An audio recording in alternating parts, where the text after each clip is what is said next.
Bismillahirrahmanirrahim. Alhamdulillahi rabbil alamin. Wa sallallahu ala sayyidina Muhammadin wa ala alihi at-tahirin. Ikhwani wa akhwati rahimakumullah. Di dalam pembahasan tentang sholat musafir terdapat pembahasan tentang watan asli dan watan mustajid. Di dalam kitab Tahrirul Masail yang saya miliki, yaitu risalah amaliyah yang sesuai dengan pandangan Imam Ali Khamenei hafizahullah, dapat Anda temukan pada halaman 237 sampai 242. Dan juga di dalam buku Daras Fikih yang berbahasa Indonesia dapat Anda lihat, dan saya belum lihat pada halaman berapa. Terkait dengan watan asli terdapat beberapa pertanyaan, antara lain: pertama, apakah yang dimaksud dengan watan asli itu? Kedua, apa perbedaan watan asli dan watan mustajid? Ketiga, apa syarat sebuah kota atau daerah sehingga bisa menjadi watan asli seseorang? Yang keempat, jika seseorang lahir di sebuah rumah sakit di kota lain, di satu negara lain misalnya, apakah kota tempat ia dilahirkan itu menjadi watan aslinya? Dan yang kelima adalah apabila seseorang lahir di kota orang tuanya, tetapi sejak bayi ia dibawa pindah oleh orang tuanya ke kota lain, kota manakah yang menjadi watan aslinya? Kita bahas satu persatu insyaallah. Di dalam fikih Syiah Imamiyah, pembahasan watan memiliki implikasi langsung terhadap hukum qashar salat, yaitu salat 2 rakaat, dan juga itmam, salat sempurna. Yang pertama, apa yang dimaksud dengan watan asli? Watan asli, al-watan al-asli adalah tempat yang secara asal dan natural dianggap sebagai tanah air seseorang, yaitu tempat ia tumbuh dan besar serta memiliki keterikatan hidup yang menetap di sana sebagai bagian dari identitas eksistensial dan sosialnya. Dalam istilah fikih, tempat yang menjadi pusat kehidupan seseorang secara permanen, tempat yang ia anggap sebagai kampung halamannya, dan ketika ia berada di sana, di tempat itu, maka ia wajib sholatnya itmam atau sempurna, bukan mengqashar. Watan asli ini biasanya adalah kota tempat seseorang dibesarkan dan hidup secara stabil di tempat itu, dan tempat keluarga dan sebagai akar kehidupannya di mana di situ dia berada. Soal yang kedua, apa perbedaan antara watan asli dan watan mustajid? Aspeknya adalah bahwa sifat watan asli itu dia sebagai asal, sebagai primer. Nah, kan watan mustajid adalah diperoleh kemudian dengan niat, dengan syarat tertentu. Kemudian watan asli itu cara terwujudnya secara natural, yaitu melalui kelahiran dan pertumbuhan seseorang. Sedangkan watan mustajid itu bisa terwujud melalui niat menetap secara permanen, niat menetap tinggal selamanya. Kemudian terkait watan asli itu tidak perlu niat khusus karena sudah terbentuk secara alami. Dan untuk menjadi watan mustajid harus ada niat menetap secara permanen. Contohnya misalnya mengenai watan asli, kota tempat lahir seseorang dan dia dibesarkan sejak kecil di situ.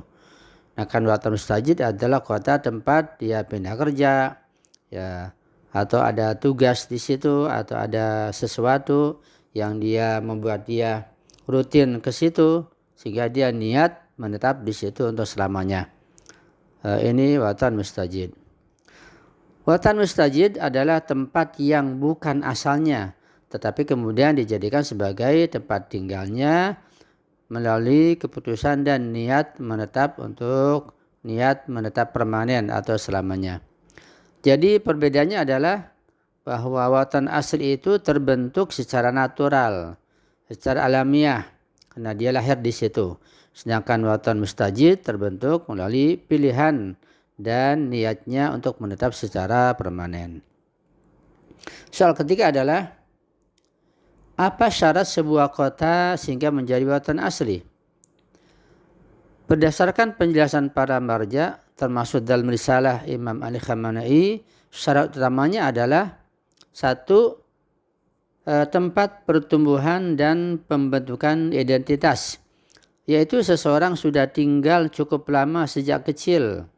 Ia tumbuh besar dan menjalani kehidupan sosial di sana dan menganggapnya sebagai kampung halamannya.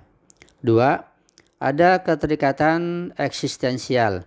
Ini bukan sekedar pernah tinggal, tetapi disitulah masa pembentukan hidupnya terjadi dan ia memandangnya sebagai rumahnya. Yang ketiga, tidak perlu niat formal. Berbeda dengan watan mustajid, maka watan asli tidak memerlukan deklarasi niat khusus. Soal keempat, jika seseorang lahir di rumah sakit kota lain, apakah itu menjadi watan aslinya? Jawabnya adalah tidak otomatis. Jika seseorang hanya dilahirkan di sebuah kota, tetapi orang tuanya tinggal di kota lain, dan ia dibesarkan di kota lain itu, maka kota tempat ia dilahirkan tidak menjadi watan aslinya. Karena kelahiran biologis saja tidak cukup. Yang menjadi ukuran atau tolok ukurnya adalah tempat pertumbuhan dan kehidupan yang nyata, yang real, bukan sekadar lokasi kelahirannya. Soal kelima, jika seseorang lahir di kota orang tuanya, tetapi sejak bayi dia dibawa pindah ke kota lain, ini bagaimana? Dalam kasus ini, jika ia sejak bayi dibawa pindah dan dibesarkan sepenuhnya di kota kedua, di kota lain, dan identitas dan kehidupannya terbentuk di kota kedua tersebut, maka kota kedua itulah sebagai watan aslinya, bukan kota kelahirannya. Karena dalam fikih yang diperhitungkan adalah tempat yang membentuk kehidupan dan eksistensi sosial seseorang. Kemudian ada beberapa catatan di sini. Yang pertama adalah bahwa seseorang itu bisa memiliki lebih dari satu watan. Jika ia dibesarkan di satu kota misalnya, lalu pindah dan berniat menetap permanen di kota lain, maka ia bisa memiliki watan asli, watan pertama, dan juga watan mustajid, itu watan yang kedua. Dan di kedua tempat tersebut ia salat secara sempurna. Yang kedua, jika seseorang meninggalkan watannya tanpa niat kembali, ini bagaimana? Jika seseorang telah keluar dari watan aslinya dan ia berniat tidak akan kembali lagi selamanya, maka status watannya bisa hilang, tergantung detail kasusnya nanti. Misalnya orang-orang Afghanistan yang udah pindah ke Iran, tidak mau kembali lagi dan dia menetap di Iran, maka watan aslinya menjadi hilang. Kemudian jika seseorang bertekad bulat menjadikan kota keduanya itu sebagai watan mustajidnya, karena ada aktivitas yang rutin yang ia lakukan, apakah hanya dengan sekedar mendapatkan KTP dari RT, dari kelurahan, walaupun baru tinggal 1 bulan namanya, watan kedua itu telah sah menjadi watan mustajidnya, ataukah ia harus tinggal lama dulu, sekian bulan misalnya, dan ukur lamanya berapa bulan atau berapa tahun? Bagaimana pandangan para marja dalam hal ini? Perhatikan berikut ini perbandingan secara ringkas tentang pandangan beberapa marja yang marja kontemporer, marja masih hidup, seperti Imam Ali Khamenei, Syed Ali Sistani, Syekh Makarim Suraji, dan Syekh Wahid Khurasani. Prinsip dasarnya adalah yang merupakan kesepakatan di antara para marja itu bahwa sekadar memiliki KTP saja atau administrasi kependudukan itu tidak otomatis menjadi suatu kota sebagai watannya. Karena watan adalah konsep fikih urfi, bukan administratif, bukan KTP yang jadi pertimbangan atau tolok ukurnya. Dan kemudian harus ada dua unsur.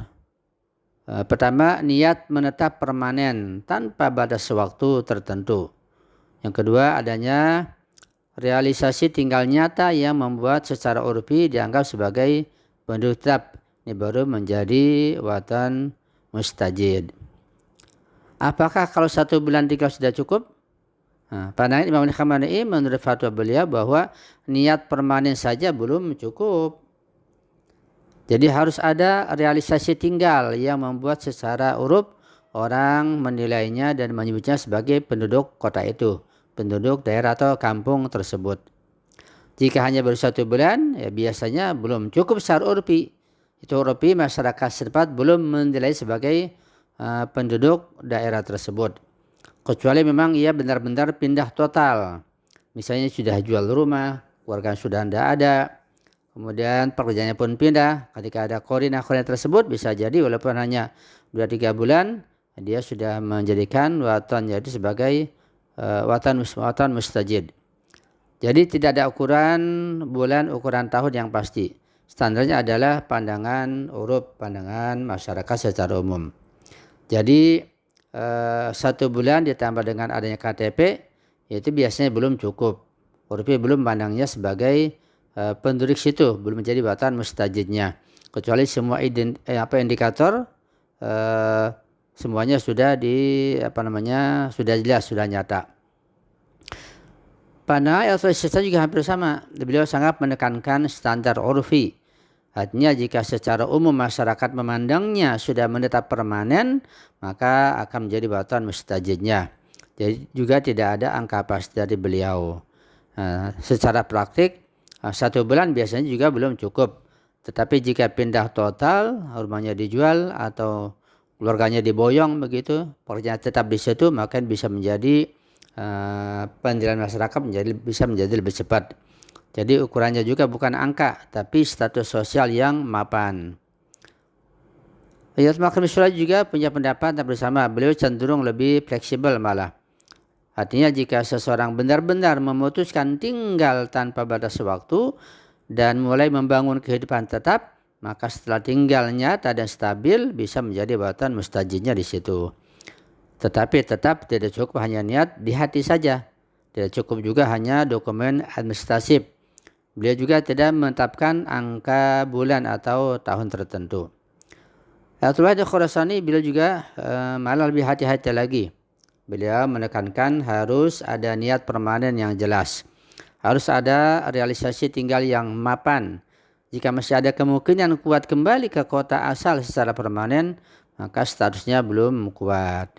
Ya, dalam prakteknya 1 bulan hampir pasti belum cukup menurut pendekatan ihtiyat beliau. Kemudian apakah ada ukuran bulan atau tahun? Jawabannya secara tegas bahwa tidak ada satupun marja yang menetapkan angka pasti, misalnya berapa bulan. Ukuran yang dipakai adalah sidqul watani urfan, yaitu dianggap sebagai watan menurut pandangan umum. Artinya di sini pandangan masyarakat umum menjadi ukuran, menjadi peranan untuk menetapkan watan itu menjadi watan mustajid atau bukan. Karena konsep watan bukan ibadah ta'abudi murni, melainkan berbasis realitas sosial. Mudah-mudahan kita dapat memahamikan baik dan bisa mengamalkan dengan benar insyaallah. Alhamdulillahirabbil alamin. Assalamualaikum warahmatullahi wabarakatuh.